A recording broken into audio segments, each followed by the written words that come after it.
आज बताएं मेरे भगवान शरद पूर्णिमा की रात्रि है।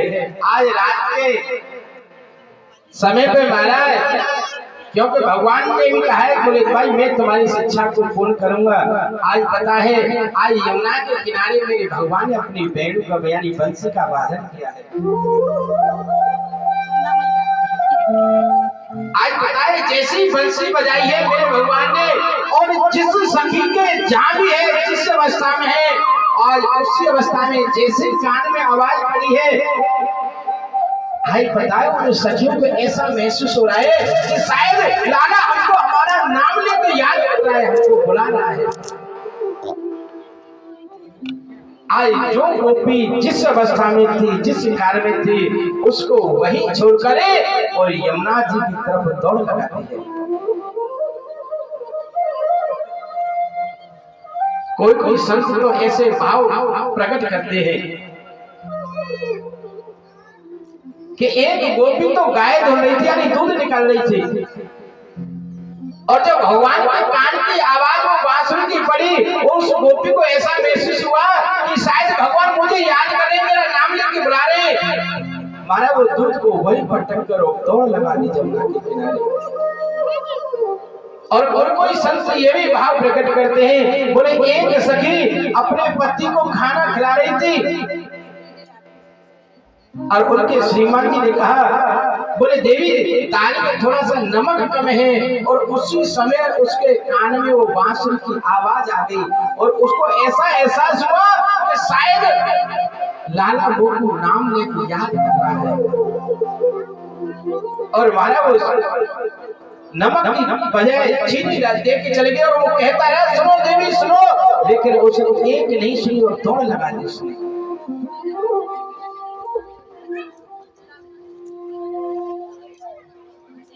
कोई कोई तो ऐसे भी बताते हैं कि एक गोपी जब भगवान की जो बांसुरी की आवाज कान में पड़ी ना तो भागने लगी, तो बताया उसके पति ने उसको बंधक बना दिया, उसके कमरे में बंद कर दिया। बोले हम तेरे को तो लाला नंदी को छोड़ा के पास नहीं जाने देंगे। आज उसने कहा बोले अरे गोविंद मेरे को नाम लेके याद कर रहा है, बुला रहा है, अरे आप मत रोको। बोले नहीं हम इनको नहीं जाने देंगे। बोले अगर तुम नहीं जाने दोगे तो तुमको शरीर से प्रेम है, अरे इस शरीर पे शहद लगा के चाटो और इस शरीर पे सरका लगा के चाटो, लेकिन ये आत्मा ये प्रेम ये मेरा मन है ना, जो शरीर सहित जो सखियां जो मेरे गोविंद के पास में गई है उससे पहले मेरा मन उसके चरण रूप में पहुंच जाएगा। आज जो भी गोपी है जो भी सखी है जिसने भी कान में आवाज सुनी है वो सभी महाराज दौड़ लगाती है। आज मेरे भगवान क्या देखते हैं कि महाराज जिधर नजर डाल के देखता उधर से महाराज झुंड सखी आ रही है।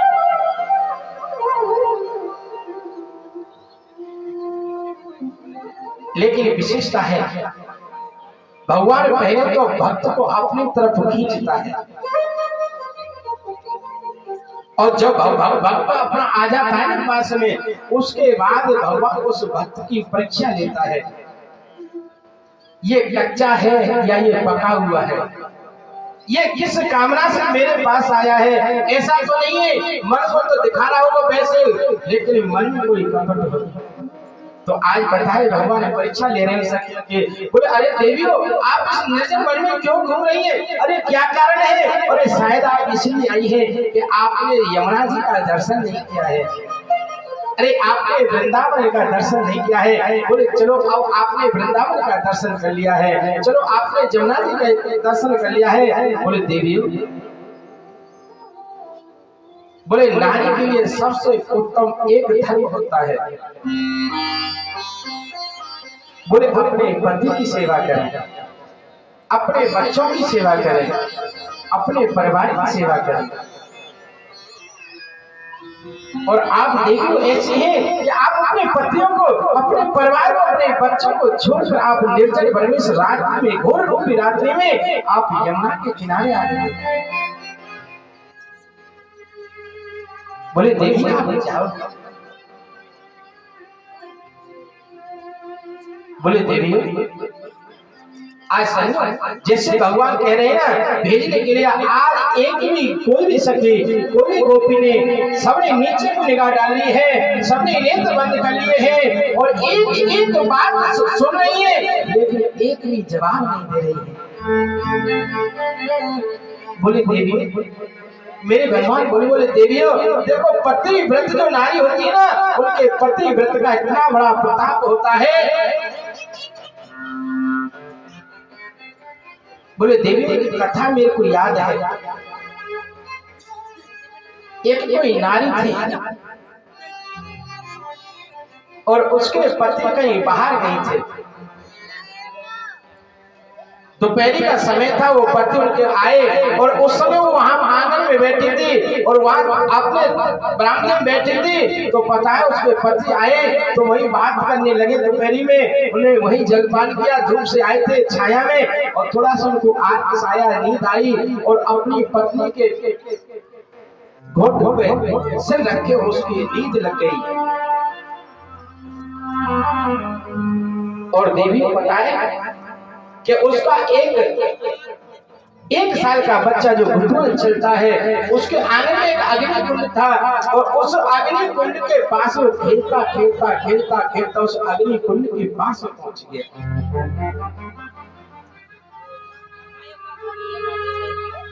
पता है देवी, उस नारी ने सोचा, बोले राम राम, ये मेरा बच्चा से अग्नि कुंड में गिर गया तो बहुत जल जाएगा, बहुत संकट हो जाएगा।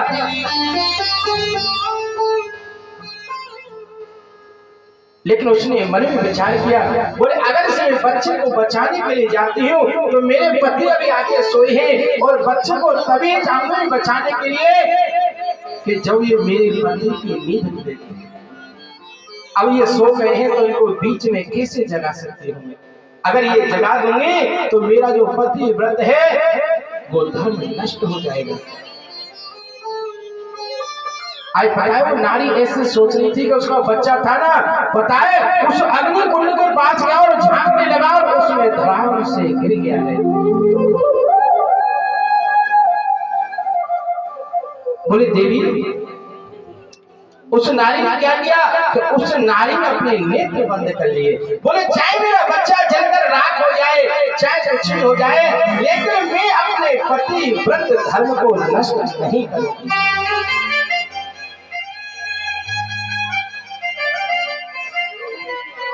लेकिन मैं अपने पति व्रत धर्म को नष्ट नहीं करूंगी। उसने अपने नेत्र बंद कर लिए।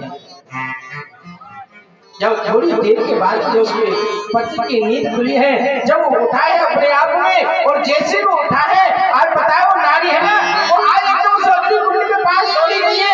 तो आज क्या देखती है, तो जो अग्नि दहक रही थी ना, उसकी जो अग्नि तत्व नष्ट हो गया है, शीतल के समान ठंडी हो गई है।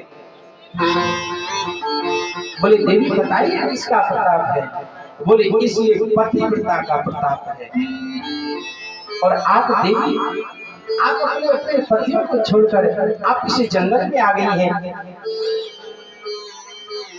आज पता है वो देवी सखियां है ना, कुछ नहीं बोल रही है, उनकी आंखों से आंसू झरझर टपक रहे हैं। बोलते अरे गोविंद, पहले तो आप हमको पास में बुलाते हो और जब हम आपके पास में आ गए तो आप हमको भगाते हो। एक सखी बोली, बोले गोविंद, ऐसी जो कथा आपसे आती है, ऐसी कथा तो एक आध हमसे भी आती है।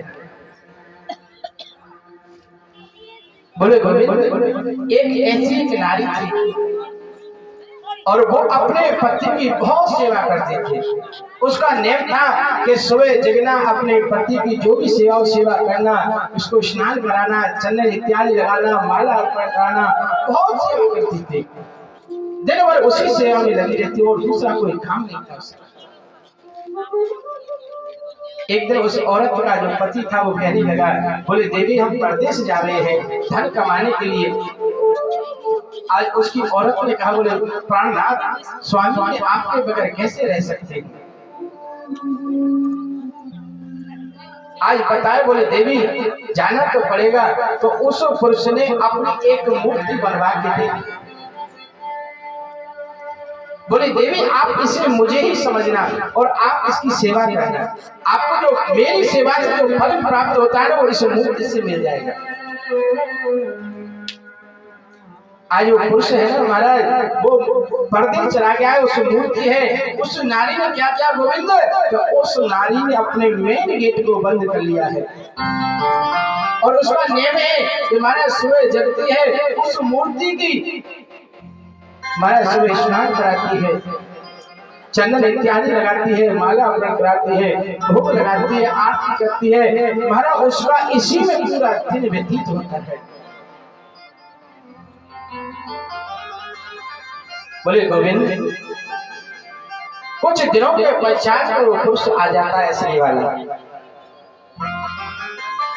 और उस समय वो नारी है ना, उस मिट्टी का जो तस्वीर थी, जो मूर्ति थी, उस समय उस मूर्ति की वो पूजा कर रही थी। आज श्रीमान जी आए हैं और वो बाहर से कुंडी खटखटा रहे हैं, बोले देवी दरवाजा खोलो मैं आ गया हूँ, देवी दरवाजा खोलो मैं आ गया हूँ। आज सखी कहते हैं बोले गोविंद हम आपसे प्रश्न करना चाहते हैं। बोले क्या? बोले उस नारी को उस दरवाजा खोलना चाहिए कि नहीं खोलना चाहिए?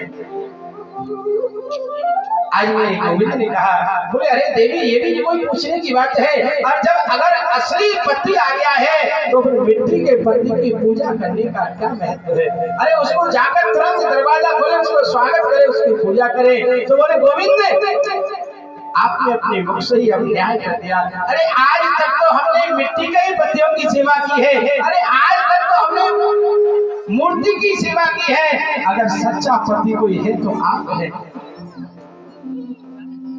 अरे इससे बड़ा कौन सा पति होगा? अरे जिसने गोविंद को पत्नी मान लिया है उसका जीवन धन्य है। क्योंकि जब मीराबाई से कुछ संतों ने कहा था, बोले देवी आप इतना सुंदर राणा परिवार मिला है और आप गोविंद को पति मान के क्या मिला है? मीरा जी ने बहुत ही सुंदर शब्द कहा था कि ऐसे पर को क्या वरुण जो जन्मे मर जाए। अरे महाराज अरे ऐसे बड़ी का भर करके क्या मतलब है? बोले आज भरण क्या है, कल इसकी मृत्यु हो गई है। कि ऐसे पर को क्या वरुण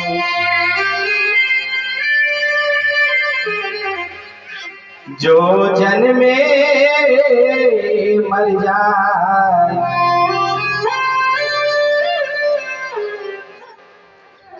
बरबरिए गोपाल को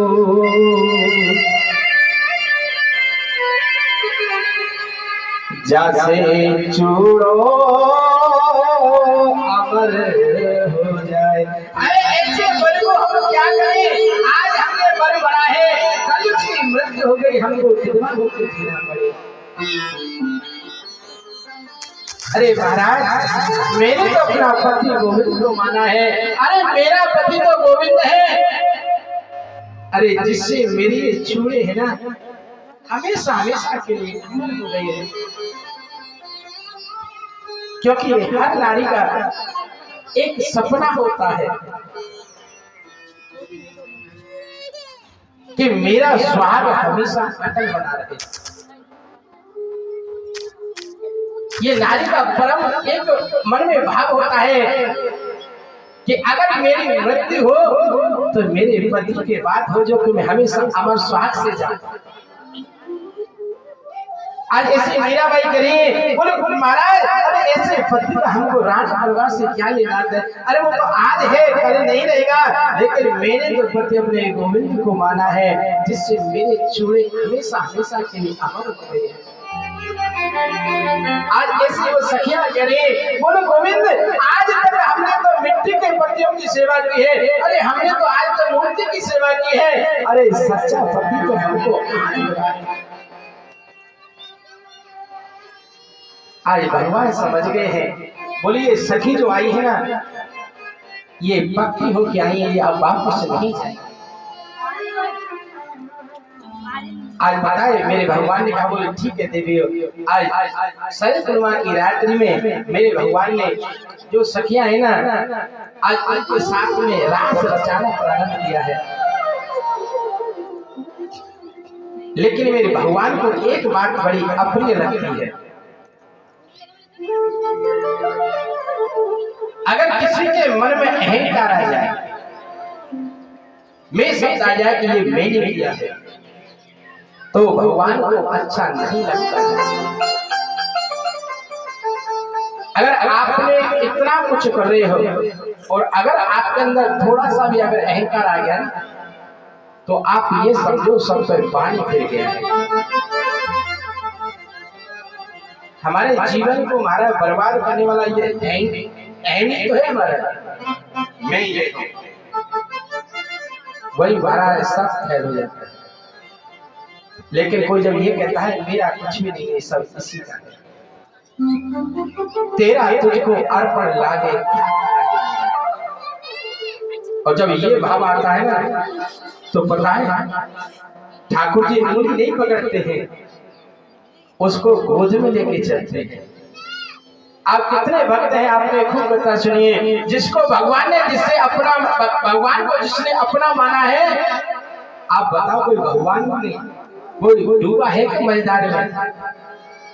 लेकिन हम क्या है, ठाकुर जी के अर्पण में 1 रुपया चढ़ाते हैं और 4 बार गाते हैं हमने 1 रुपया चढ़ाया, हमारा ऐसे हालात देखते हैं।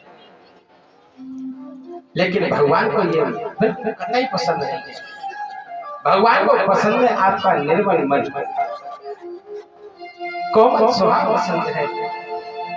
निर्मल मन जन सो मोहि पाप, निर्मल मन जन सो मोहि पाप, मोहे अपने सब देव नहा, मोहे अपने सब देव नहा। आज ऐसे बताए जब भगवान रास रच रहे थे ना, उन्हें सखियों के मन में थोड़ा सा एक भाव उत्पन्न हो गया, बोले हम इतनी सुंदर हैं, इसलिए भगवान हमारे साथ में विहार कर रहे हैं, रास रच रहे हैं। लेकिन ये अहम भगवान को प्रिय नहीं है। आज सखियां हैं, आज सखियों को छोड़ के और किशोरी राधा को छोड़ के एकांत में चले गए।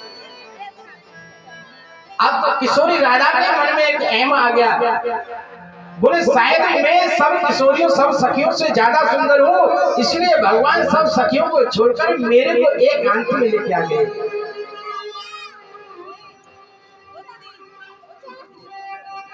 आज भगवान ने विचार किया कि आज किशोरी राधा के मन में अहम आ गया। आज किशोरी राधा से बोले देवी आप थक गई हैं? बोले हाँ महाराज मैं बहुत थक गई हूँ। बोले आप ऐसा करो मेरे कंधे पे बैठ जाओ।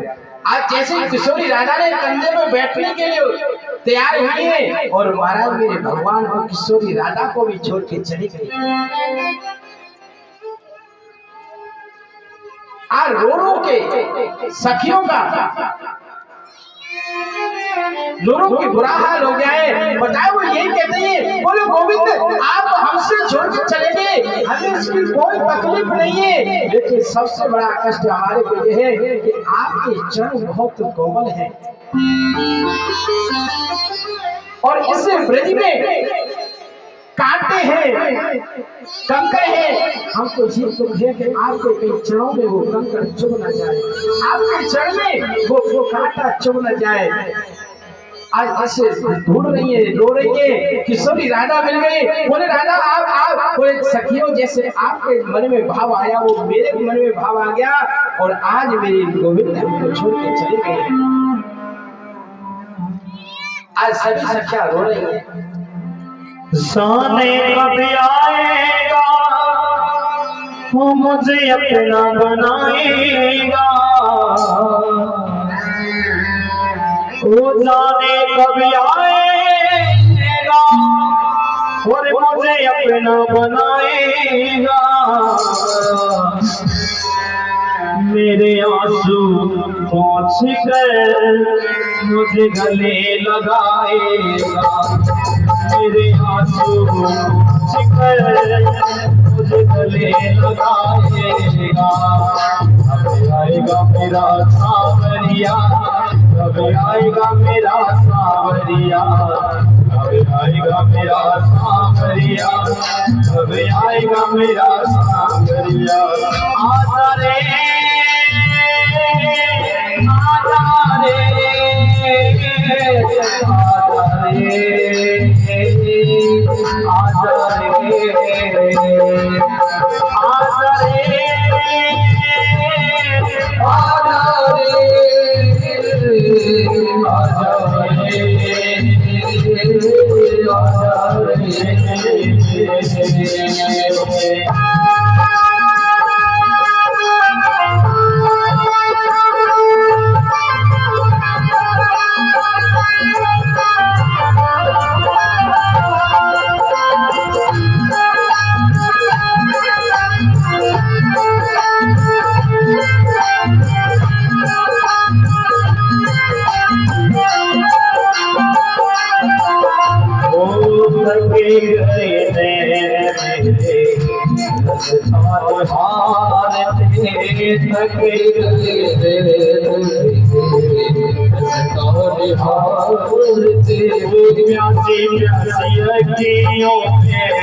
सपने बहार के प्यासी प्यासी अखियों के सपने बहार के जीवन बन जाएगा जब गाना आएगा, जीवन बन जाएगा जब गाना आएगा, जीवन बन जाएगा जब गाना आएगा, जीवन बन जाएगा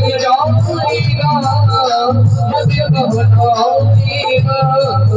मेरे आंसू पहुँच गए मुझे गले लगाएगा, मेरे आंसू पहुँच गए मुझे गले लगाएगा।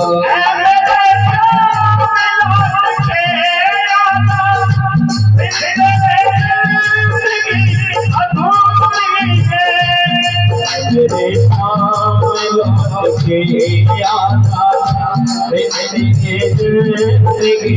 अधूरी है, आके तो देख मेरी हालत को, आके तो देख मेरी हालत को, जिंदगी हर खुशी अधूरी है, मेरे सामने लौट के आता।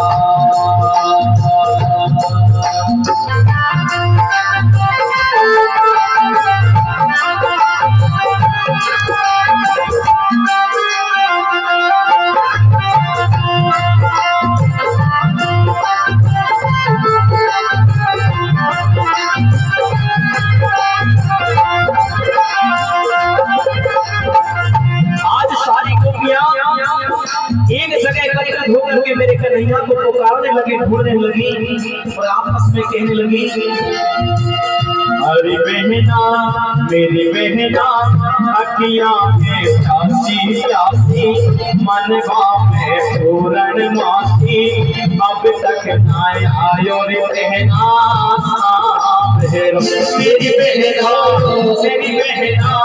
अखियां में प्यासी प्यासी, मनवा में पूर्ण मासी, अब तक ना आयो मेरो बहना। सामने कटा गहराई मुँह पे बिजली सी आई, हिचकी रही आई, अब तक ना आयो बहना, मेरी बहना प्यासी प्यासी, मनवा में पूर्ण मासी, अब तक ना आयो मेरा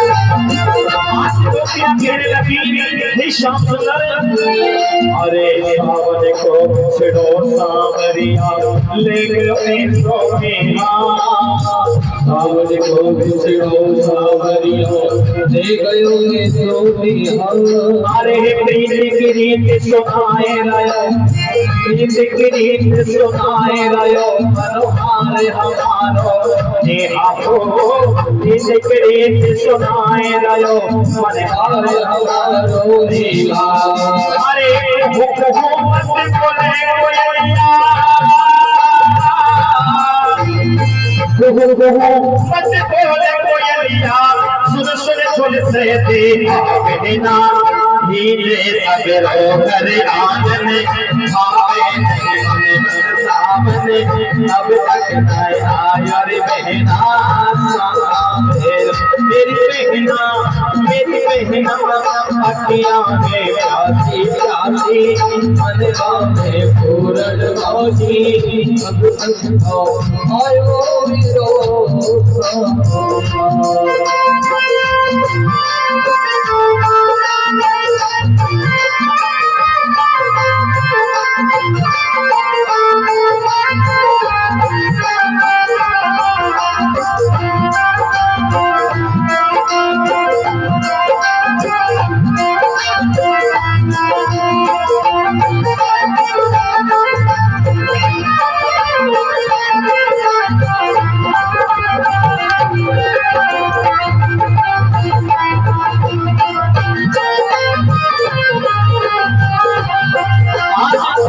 गोपियां आपस में बात करने लगी हर कोई सुनाओ कल को सपनों सुन ले सखी हमारी कोई सुनाओ कल को सपनों सुन ले सखी हमारी अरे मन मन आए के मुस्काए मन आए के मुस्काए प्यार बिकने बिहारी ओ मन आए के मुस्काए प्यार बिकने बिहारी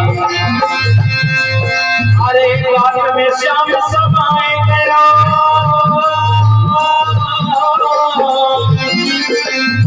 रात में श्याम समाए गया अब रैन भैया बहना ऐसी की सोई तन मन की सुध बुध कोई मिल के मेलो ना वो है मेरी बहना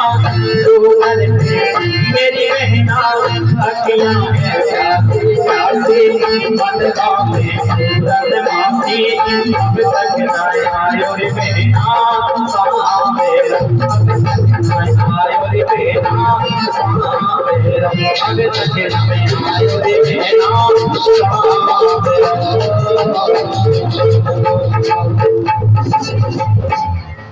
श्री रास बिहारी भगवान की बोले श्री बांके बिहारी लाल की आज पता है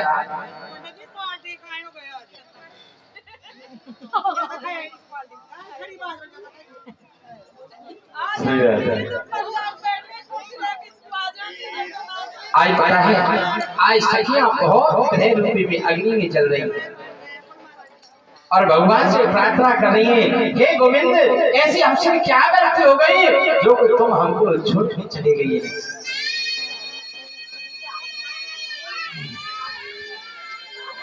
आज आपस में विचार कर रहे हैं बोले गोविंद शायद आप ये सोच रहे होंगे कि आप हमसे प्रेम नहीं करती हैं। अगर आप प्रेम करती तो अब तक आप जीवित नहीं रहते। आप सोच रहे होंगे बोले गोविंद अरे प्रेम तो मेरे से राजा दशरथ ने किया था कि जब भगवान वन में गए थे और सुभद्रा जी साथ में दशरथ जी ने कहा था बोले भैया 2-4 दिन घुमा के इनको ले आ। लेकिन जब सुमंत जी ने आकर कहा कि महाराज मैंने लाख प्रयास किया है लेकिन राम जी लौट कर नहीं आए। और राम राम कहकर अपने पंच भौतिक शरीर को त्याग दिया। बोले मेरे से प्रेम तो अरे वो दशरथ करता था जिसने अपने प्राणों को त्याग दिया। आज सखी कह रही है, बोले गोविंद क्या जानकी जी आपसे प्रेम नहीं करती थी क्या? अरे रावण चुरा के ले गया, अशोक वाटिका में पहुंचा दिया। और भगवान जब हनुमान जी से मिले थे तो हनुमान जी से कहा था, बोले हनुमान जानकी जी मेरे वियोग में जीवित नहीं होंगे।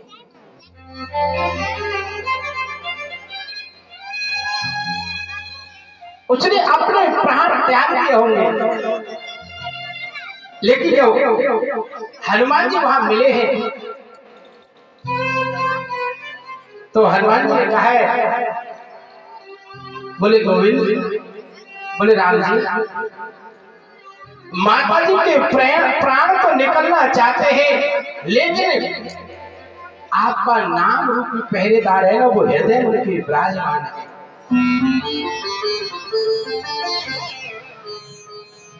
बोले जब भी वो प्राण निकलने के लिए तैयार होते हैं ना, आपका नाम रूप जो पहरेदार है ना मन, वो मन ऐसा लग जाता है, दरवाजा ऐसा लग जाता है, वो प्राण निकलने नहीं देता है।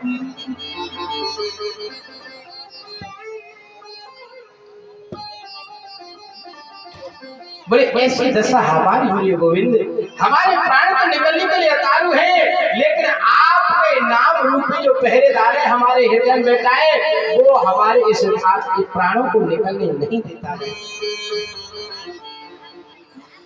गोविंद हम सबसे कहते हैं, अगर आज आप हमको नहीं मिले तो हम इस यमुना में कूद कर अपनी आत्महत्या कर देंगे। आज बताए किशोरी राधा और जितनी भी सखियां हैं आज बहुत रोई है। और आज आता है उनसे रोने से एक सरोवर बन गया है, एक तालाब बन गया है। जो हमारे वृंदावन में जहाँ किशोरी राधा का जो महाराज हुआ था ना, आज उस जगह राधा रानी का मंदिर है और वहाँ तालाब है और उसे मानसरोवर कहते हैं। आज बताए वो किसी समय पे किशोरी राधा और असंख्य सुंदरियों के आंसू पासों भर गया था। आज पता है उस मानसरोवर बोले हम आज सज्जन ने कहा हम अभी अगर आप हमको नहीं मिले, दर्शन नहीं दिया, तो हम अपने आप को उस जमुना जी में कूद कर अपने आप कह रही है, अरे गोविंद जब आपको हमको इतना ही हमारे से प्रेम नहीं करना था, आपको इतना ही तड़पाना था, तो आपने काली नाक से विषैले जल से हमको क्यों बचाया? अरे जब ब्रज में आग लग गई, दावर अग्नि से हमको क्यों बचाया? कई प्रकार के राक्षस आए, उससे हमको क्यों बचाया? आज जब सखियों की दशा बहुत बुरी हो गई, भगवान ने कहा, बोले अगर आप मैंने इनको दर्शन नहीं दिया तो ये सभी सखियां यमुना में कूद कर आत्महत्या कर लेंगी। आज सज्जनों मेरे भगवान के मध्य में प्रकट हो गए हैं। आज जैसे प्रकट हुए, आज सखियां बड़ी अपने आप को धन्य कह रही हैं। आज भगवान ने कहा, बोले देवियों आपके इस त्याग से, आपके इस मन से मैं बहुत प्रसन्न हूं। बोले आज मैं तुम्हारे साथ में सभी के साथ में रास रचाऊंगा। आज जितनी भी सखियां हैं ना, आज सभी के साथ में मेरी भगवान रास रचा रहे हैं। और जैसे वह रास रचाने के लिए तैयार हुए कि महाराज वहां कामदेव आ गए। कामदेव ने कहा, मेरे भगवान ने कहा, बोले भैया आप कौन हैं? बोले हम कामदेव हैं। बोले भैया आप हमारे यहाँ कैसे आ गए? बोले महाराज जहाँ सुंदर स्त्री और पुरुष देखता हूँ वहां मैं पहुंच जाता हूँ और उसकी तपस्या को खंडित कर देता हूँ। लेकिन भगवान ने कहा, बोले भैया आपको पता नहीं है, जब शिव जी का रूप था तो तुम मेरे पास आए थे तो मैंने तुमको जलाकर भस्म कर दिया था। आप कामदेव बोले महाराज अगर किसी संत से अगर मैं जाकर मिलता हूँ ना तो महाराज उसके क्रोध से मेरे को जलना ही पड़ता है। भगवान ने कहा तो बोले तुम्हारी राम अवतार में भी तो नहीं चली थी, आपने वहां भी तो खूब प्रयास किए। आज कामदेव बोले कि महाराज उस राम अवतार में आप मर्यादा पुरुषोत्तम राम थे, क्योंकि आपके सामने अगर कोई भी नारी आती है तो आप या उसको बहन के रूप से देखते थे या उसको माँ के रूप से देखते थे। आपने एक पत्नी व्रत धारण किया था, लेकिन महाराज आज यहाँ तो असंख्य सुंदरियां हैं आपके साथ में। बोले यहाँ तो मेरे सभी बाण चलेंगे। भगवान ने कहा बोले तो भैया एक बात बता तू कौन सा युद्ध करेगा? क्यों युद्ध दो प्रकार के होते हैं, एक तो मैदान का युद्ध होता है और एक किले का युद्ध होता है। भाई किले का युद्ध तो वो है अगर हम ग्रस्त में रह रहे हैं और अगर हमने ग्रस्त में रह करके अगर हमने अपने काम को जीता है तो किले का युद्ध होता है। और मैदान का युद्ध होता है कि आपके साथ में असंख्य सुंदरियां हैं और अगर वहां पर भी आपने अपने काम पे संयम रखा है तो वो मैदान का युद्ध है। आज हम ने बोले महाराज मैं किले का युद्ध तो रोज जीतता हूँ, बोले आज हमारा तुम्हारा मैदान का युद्ध होगा। आज सज्जनों कामदेव ने खूब प्रयास किया लेकिन तनिक भी भगवान के ऊपर उसका प्रभाव नहीं हुआ। आज जैसे महाराज की तैयारी हो रही थी, मेरे भगवान परम सुंदर हैं, सखियां हैं, लेकिन महाराज भोले बाबा को पता चला। बोले भाई हम भी से तो इस रास में दर्शन करने के लिए जाएंगे, लेकिन पता है उस रास में किसी पराये पुरुष का वहां अंदर प्रवेश नहीं है। आज जैसे भोले बाबा ने गए, भोले बाबा बोले भैया हमको, बोले सखियों ने कहा बाबा यहाँ सिर्फ एक ही पुरुष है ब्रज में, दूसरे की पूजा नहीं होती है। बोले हमारे यहाँ इसमें एक ही है। बोले बाबा, बोले नहीं देवियों हम तो कैलाश से आए हैं बहुत दूर से, हमको महाराज का दर्शन करना है। बोले तो बाबा आप ऐसा करो इस मान सरोवर में एक बार डुबका लगाओ। तो महाराज डुबका लगाते ही वो बाबा थे दादी बन गए। और आज कैसे कह रहे सखियां